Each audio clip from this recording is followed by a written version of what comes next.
Comme ça permettra à tout le monde d'entendre. On est en même temps en direct avec deux personnes qui écoutent et dont le brouhaha peut perturber leur compréhension de ce qui est dit.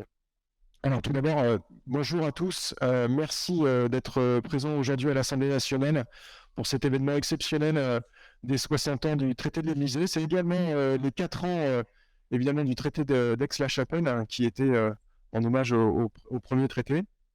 Alors aujourd'hui, cet événement a été réalisé grâce à Pierre-Alexandre, notamment, qui nous a permis d'avoir cette salle et qui nous a permis d'être aussi nombreux avec des invités de marque pour nous parler de l'amitié franco-allemande. Merci évidemment au groupe Renaissance, au FDP et à la Fondation Frédéric Neumann. Alors désolé, j'ai un peu le nez bouché, donc certains mots seront un peu mâchés. Mais en tout cas, merci à eux. Je vais tout de suite, évidemment, laisser la parole à Pierre-Alexandre qui souhaitait introduire ce débat. Merci à tous et encore bienvenue. Merci beaucoup, Alexandre, pour cette introduction. Bonjour à toutes et à tous. Je suis très heureux de vous accueillir ici à l'Assemblée nationale, dans la salle Colbert, qui est la salle normalement dévolue au groupe majoritaire, c'est-à-dire au groupe Renaissance. C'est là que nous tenons tous les mardis matin nos réunions de groupe. Notre groupe qui est présidé, comme vous le savez, par Aurore Berger, et c'est là que vous avez généralement les 170 députés du groupe, et à la tribune, Aurore, les vice-présidents et parfois les ministres et premiers ministres quand ils viennent en réunion de groupe.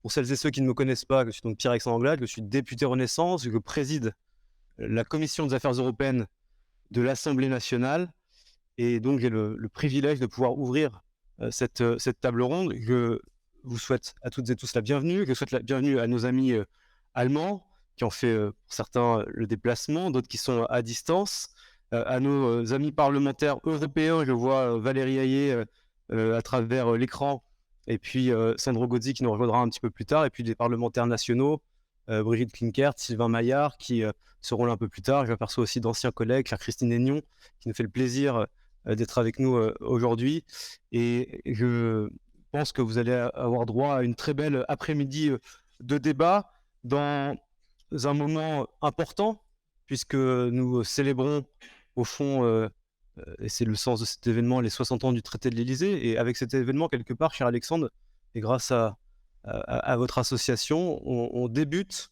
aujourd'hui, maintenant, ce week-end d'anniversaire des 60 ans du traité de l'Élysée. Et moi, j'aimerais me servir de ces quelques minutes de parole pour, au fond, insister sur la dimension mémorielle de cet anniversaire, et puis la conviction, vous faire part d'une conviction qui m'anime, c'est-à-dire la nécessité absolument indépassable du couple franco-allemand pour être capable de bâtir une Europe plus unie, plus souveraine et plus démocratique. Et je crois que l'amitié et le travail entre la France et l'Allemagne est indispensable pour que la coopération européenne aboutisse. La dimension mémoriale, elle est évidente, vous la connaissez toutes et tous, cher Sandro Gozzi qui nous rejoint. Ce traité, il a été signé à l'initiative de Konrad Adenauer et du général de Gaulle.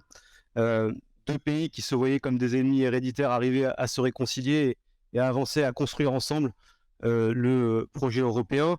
Et ce bilatéralisme unique au monde, il n'y a pas d'équivalent à la relation franco-allemande. Il peut exister des pays avec lesquels nous signons des traités d'amitié, qui étaient cette semaine en Espagne avec le président de la République pour signer le traité d'amitié entre la France et l'Espagne. L'an passé, le traité du Quirinal entre la France et l'Italie a été signé, mais le traité de l'Élysée, de par l'histoire de nos deux pays, est forcément tout à fait singulier et a une dimension évidemment supplémentaire. Je tiens quand même à insister sur le fait que sans ce traité, nous n'aurions aujourd'hui ni le marché unique, ni l'euro, ni l'emprunt commun, ni le plan de relance Covid, ni la réponse européenne extrêmement forte à la guerre en Ukraine. Et je crois que si on arrive à construire aujourd'hui ce front uni des Européens face à la guerre d'agression menée par Vladimir Poutine, cela trouve aussi ses racines dans la force du moteur de l'axe franco-allemand. Alors, la partie mémoriale est évidemment extrêmement importante. J'aimerais aussi, et je pense que c'est l'objet des débats que vous allez avoir cet après-midi, mais insister sur les défis communs que nous allons avoir ensemble, français et allemands, au cœur de l'Europe. Moi, j'en vois trois principaux, et je pense que les panélistes pourront évidemment largement revenir dessus. C'est, à mes yeux, d'abord la défense européenne, qui est absolument nécessaire et que nous devons continuer de construire. Le deuxième défi, c'est le défi énergétique, qui est au cœur de beaucoup de problématiques que nos pays rencontrent aux quatre coins du continent. Et puis, évidemment, celui de la reprise en main de notre économie. Et pour revenir sur chacun de ces 3 points très rapidement, sur le premier point, sur la défense, il y a en franco-allemand des avancées importantes qui ont été faites, notamment sur l'avion du futur, qu'on appelle le SCAF, qui est un projet innovant qui rassemble nos industriels avec un accord qui a été trouvé il y a de cela quelques semaines, qui est absolument décisif. Et cet avion du futur, eh bien, je crois qu'on doit l'inscrire dans une logique beaucoup plus globale de la défense européenne. Et au moment où nous discutons d'un possible bouclier antimissile européen, moi j'insiste sur le fait que ce bouclier antimissile devrait être européen et non américain ou israélien. Je pense que c'est une logique de cohérence. Le deuxième point qui est, à mon avis, essentiel, c'est l'énergie. La guerre en Ukraine et le dérèglement climatique nous font chaque jour sentir la nécessité de disposer de sources d'approvisionnement sûres et décarbonées. Et je crois qu'on doit être capable, avec nos divergences et nos différences de modèles entre la France et l'Allemagne, être capable de se reposer sur l'innovation et l'excellence de nos bases industrielles pour être capable de construire cette énergie décarbonée qui est absolument décisif. Et puis, dernier point, pour ne pas être trop long et pour laisser la place au débat, parce qu'on a démarré un petit peu en retard, mais c'est le sujet économique et industriel. Et il y a les 9 et 10 février prochains un sommet européen extrêmement important qui sera la réponse des Européens à l'Inflation Reduction Act des Américains. Vous savez, cette loi qui vise au fond à subventionner très fortement les entreprises et avec chez nos industriels européens des doutes qui peuvent exister. Et peut-être pour certains la tentation d'aller se délocaliser et s'implanter aux États-Unis. C'est pour ça que dès ce week-end, en franco-allemand, je pense que c'est très important d'être capable de s'entendre sur une stratégie commune et ensuite de la dupliquer au niveau européen pour être capable de rassurer nos industriels, en particulier dans les secteurs stratégiques et les industries d'avenir. Je pense aux batteries, à l'hydrogène, au photovoltaïque, au fond tout ce qui peut nous rendre beaucoup plus souverains et indépendants. Donc voilà 3 défis que je souhaitais vous exposer rapidement en introduction.